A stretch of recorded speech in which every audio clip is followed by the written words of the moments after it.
Welcome to the deep dive. Today we're really going to get into something pretty fascinating. The Indian Premier League, the IPL. You've probably heard about it, and well, there's a very good reason why.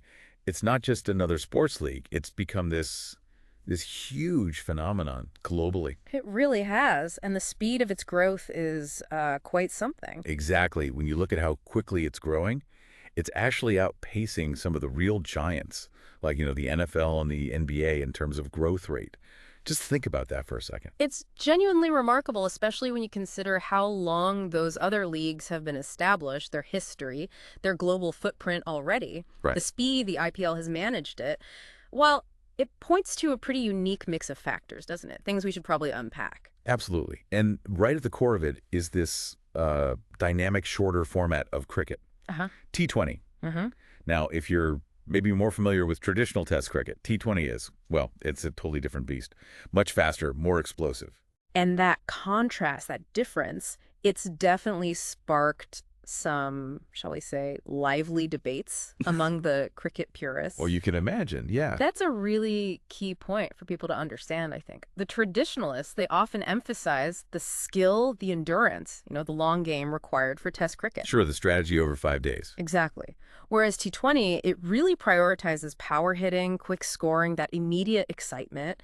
And this difference, it raises some pretty big questions about how the game itself is evolving. It really does.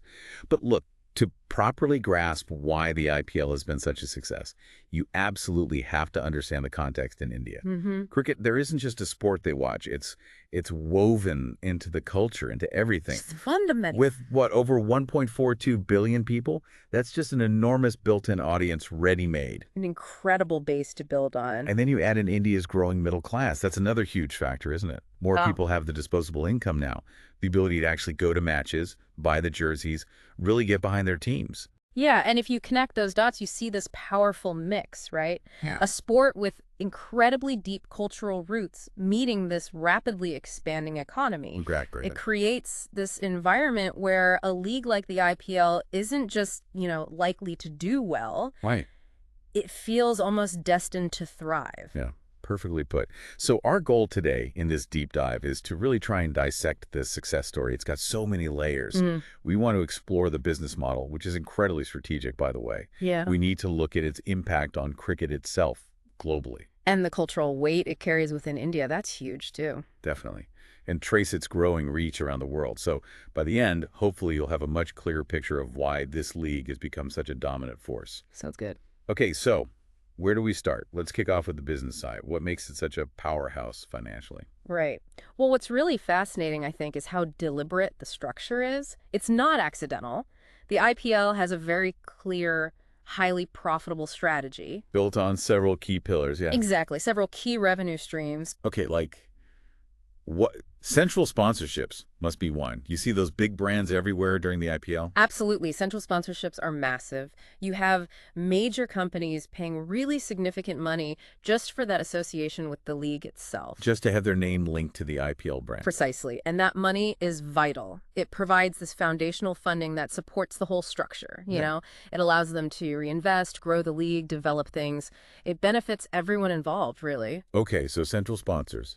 Then there are the broadcast rights deals. These numbers are just staggering. Oh, they're huge.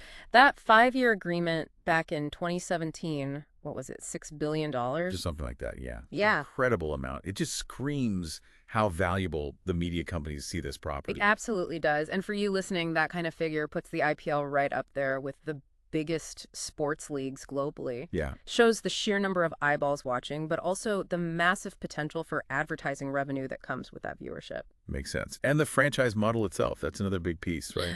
Crucial. You have these privately owned teams operating within the league structure.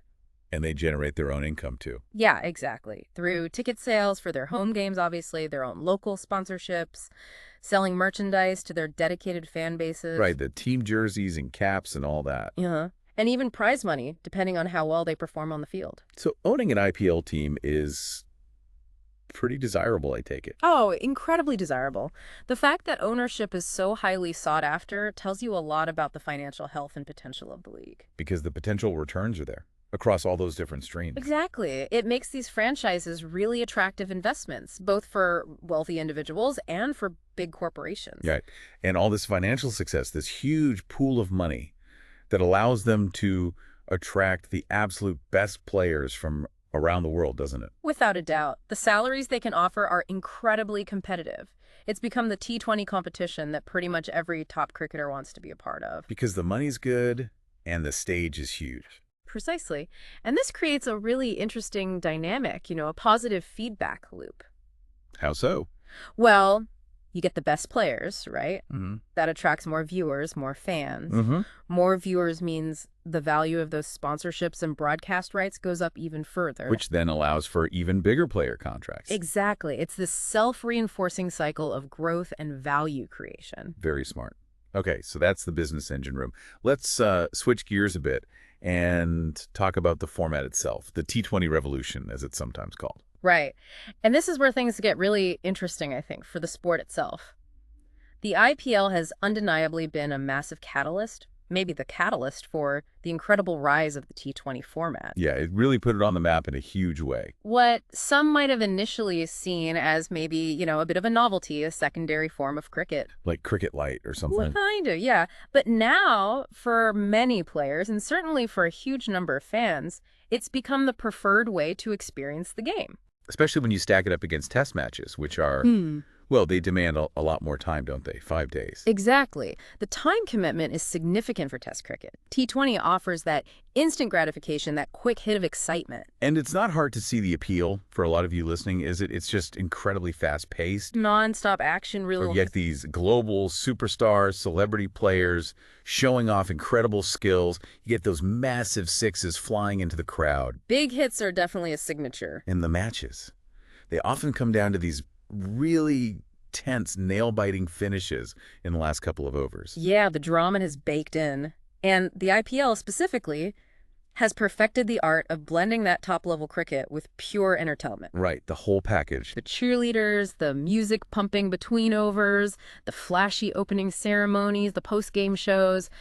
It's a full-on spectacle. It really is. And that entertainment factor has been absolutely key in broadening cricket's appeal. It's brought in a whole new audience, maybe a more casual audience. People who might not sit through 5 days of a test match. Exactly. People who might not have the time or maybe the deep cricketing knowledge, but they're looking for excitement, a good show, something fun to watch in the evening.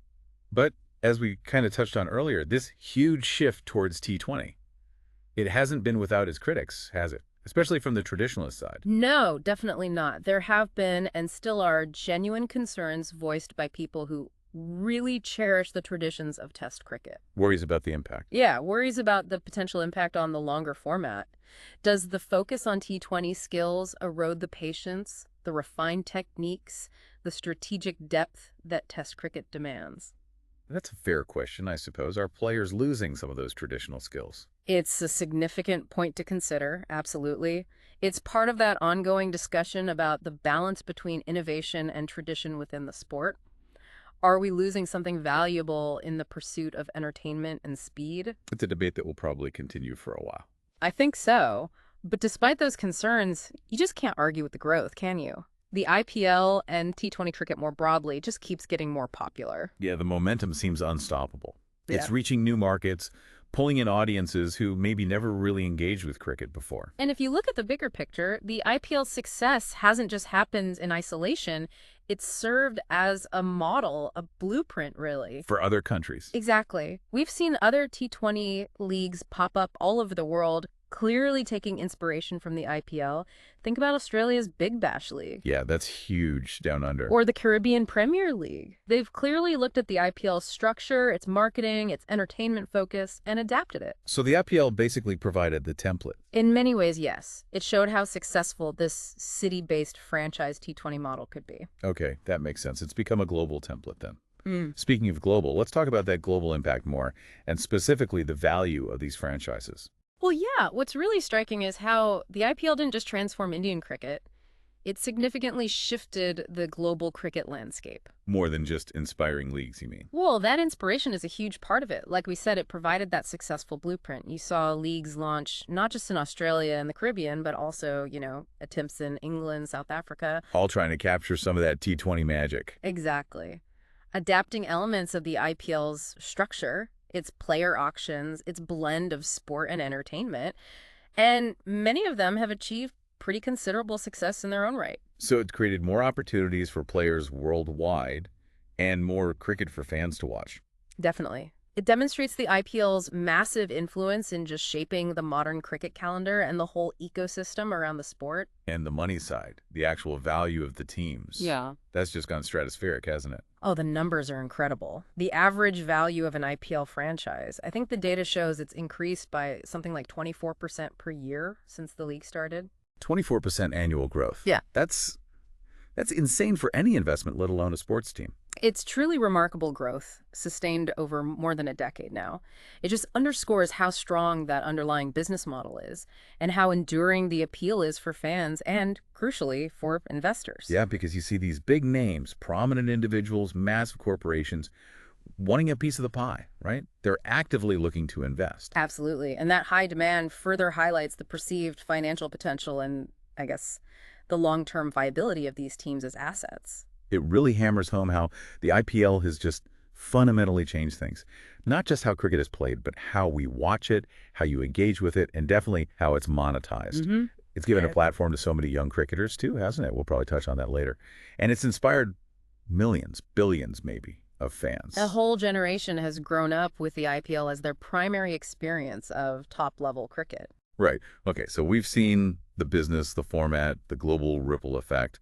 Let's drill down into its impact within India itself, specifically its role as an economic engine. Yeah, and this is where you really see the IPL's influence stretching way beyond just the boundaries of the cricket field.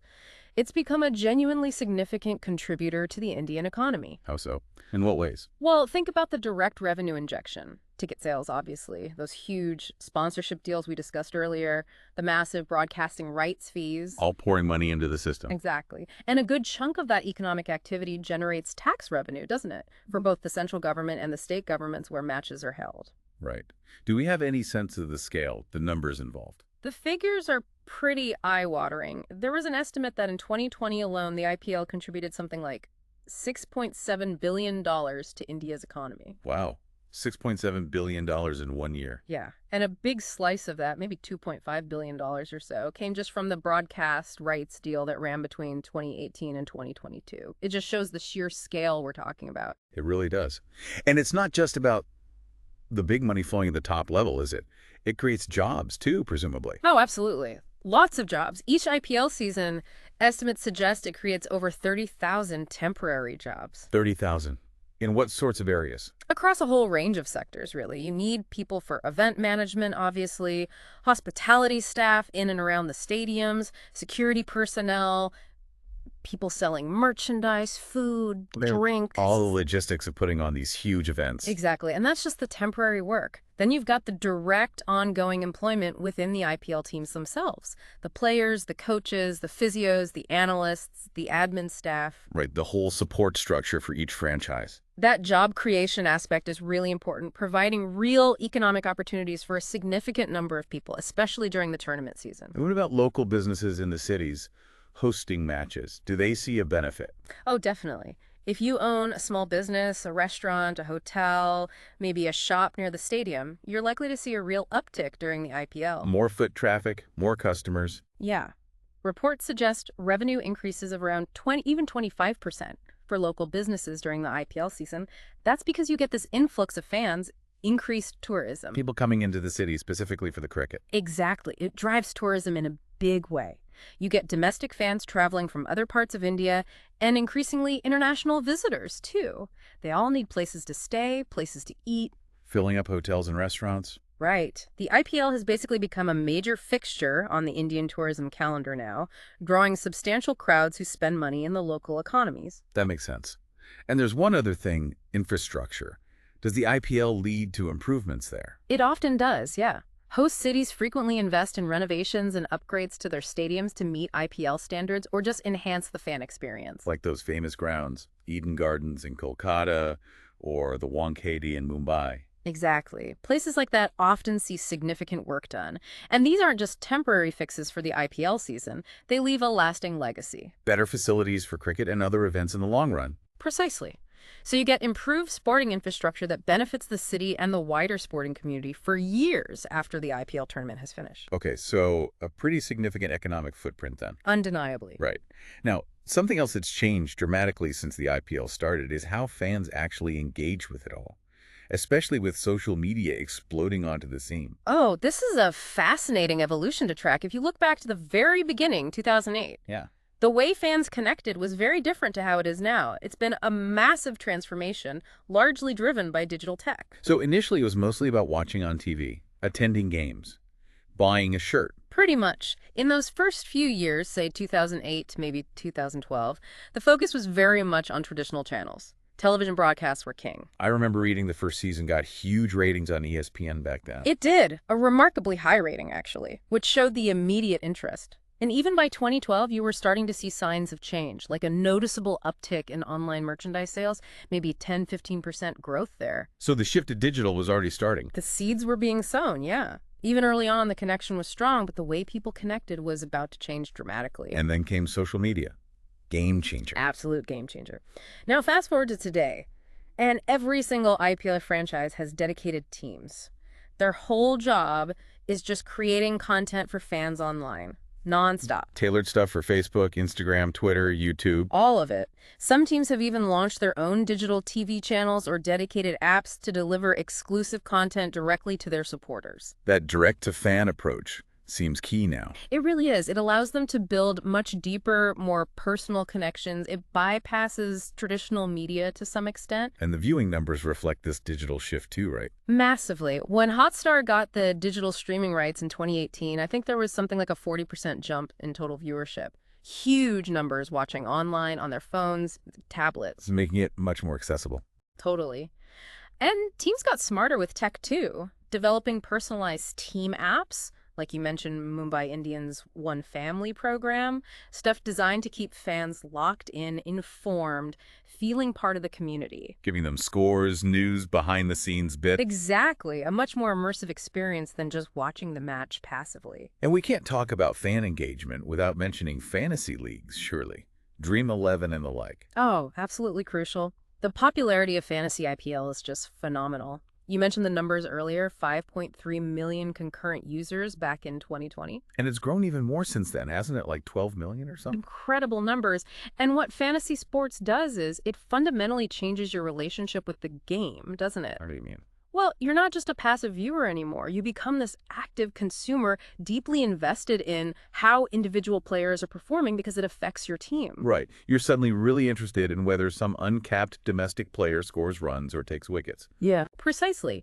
It gets fans following players they might never have paid attention to otherwise. They're digging into stats, following team news closely. It creates this whole extra layer of engagement. Makes sense. And surveys back this up, that fans are really this involved. Yeah, the engagement levels are really high. Surveys show significant percentages, like, over 40% watching pretty much every match, nearly half closely following stats, and over half regularly posting about the IPL on their own social media. Wow. So it's become this complete digital ecosystem around the league. It really has. And that constant interaction, that high level of engagement is absolutely vital for the league's continued success and, frankly, its financial health. Keeps people invested year after year. Absolutely. Yeah. Okay, so we've covered business, the game, the economy, the fans. Let's talk about the bigger picture in India. Why is the IPL more than just a cricket tournament? Why is it seen as this huge cultural phenomenon? Yeah, this is maybe the hardest part to quantify, but it's arguably one of the most important aspects for you to understand. The IPL has truly woven itself into the social fabric of India since it started. In what way? How does it do that? Well, think about India's diversity. So many different regions, languages, local cultures. Right. The IPL acts as this incredible unifying force. It cuts across those lines. For those couple of months, it brings people from all walks of life together, united by their passion for cricket and support for their teams. So it's like a nationwide festival almost. That's a great way to put it.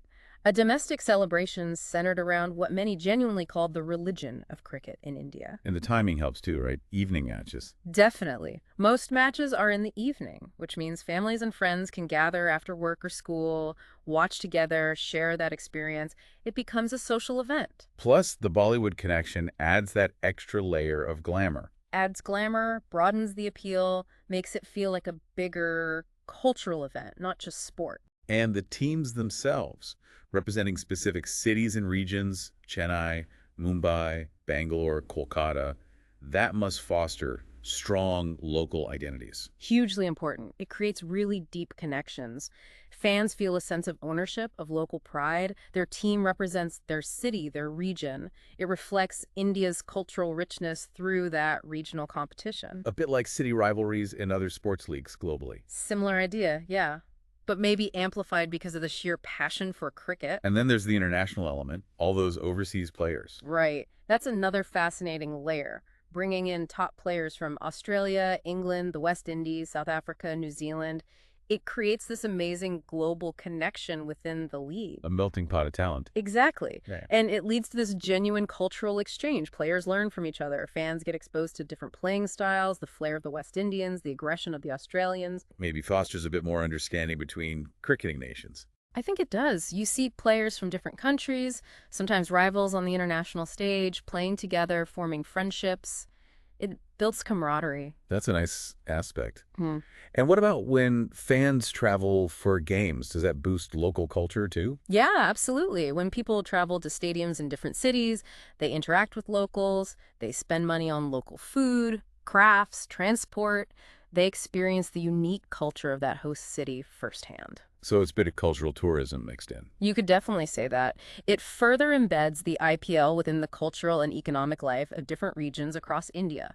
And one last crucial point on culture and impact, the platform it gives young Indian players. Oh, absolutely vital. The IPL has become the crucial stage for emerging Indian talent. A chance to shine. A massive chance. Playing alongside and against the world's best, under intense pressure in front of huge crowds, it's an incredible learning experience. It gets them noticed by the national selectors, right? Hugely. A good IPL season can catapult a young, relatively unknown player into the national team reckoning. It's a proven pathway now for aspiring cricketers to achieve their dream of playing for India. So it fuels the national team's talent pipeline too. Directly. It's vital for the long-term health and success of Indian cricket on the global stage. Okay, so there really is this unique blend then. High-stakes cricket, Bollywood glamour, regional pride, global talent, opportunities for youngsters, all wrapped up in this fun, engaging package. Yeah, it just hits a lot of right notes for a lot of different people, uniting the country in a way few other things can. Right. Okay, final stretch now. Let's look at the sheer scale of viewership globally and maybe try to put it in perspective with other major sporting events. Yeah, the numbers are pretty staggering, especially the digital viewership. You mentioned earlier, last year, something like 130 million people in India watched online alone. Just online. That's incredible. And that's just India. Exactly. That gives you a sense of the core audience size. So how does that stack up against, say, the Super Bowl or the UEFA Champions League final? The really big global events. It's always a bit tricky comparing directly, you know. Different ways of measuring, different markets. Sure, caveats apply.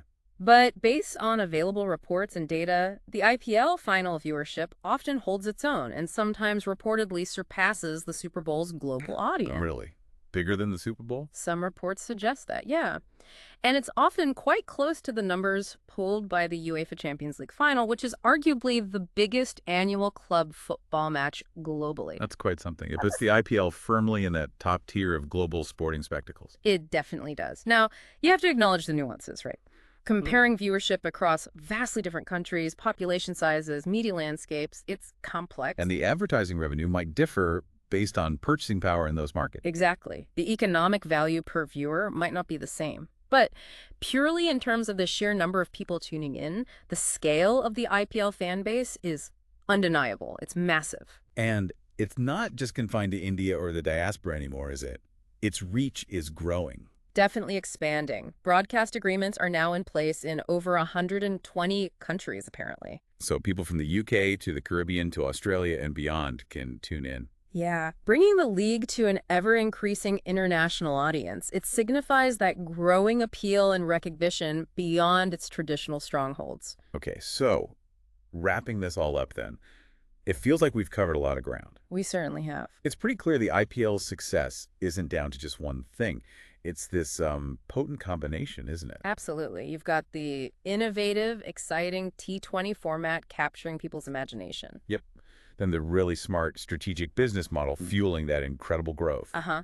The significant economic impact it has right across India, jobs, tourism, revenue. The way it's completely revolutionized fan engagement, using social media and digital tech so effectively. Can't forget the profound cultural significance within India, acting as that unifying force we talked about. Right. And finally, that expanding global reach, taking it to new audiences worldwide. It's really evolved, hasn't it? From just a new cricket league to this genuine cultural and economic powerhouse. It really has. It's fundamentally reshaped cricket, captured the attention of millions, maybe billions. Transform the landscape. Definitely. So that brings us to our final thought, something for you all to maybe chew on after this deep dive. As the Indian Premier League continues to evolve, continues to expand its global footprint, what might be next? What entirely new dimensions of sport or entertainment or even commerce might it be poised to revolutionize in the future? That's a big question. The potential seems huge. It does, doesn't it? Something to think about the long-term impact of this phenomenon on the whole world of sports. Anyway, thanks for joining us for this deep dive into the IPL. Yeah, thanks for tuning in.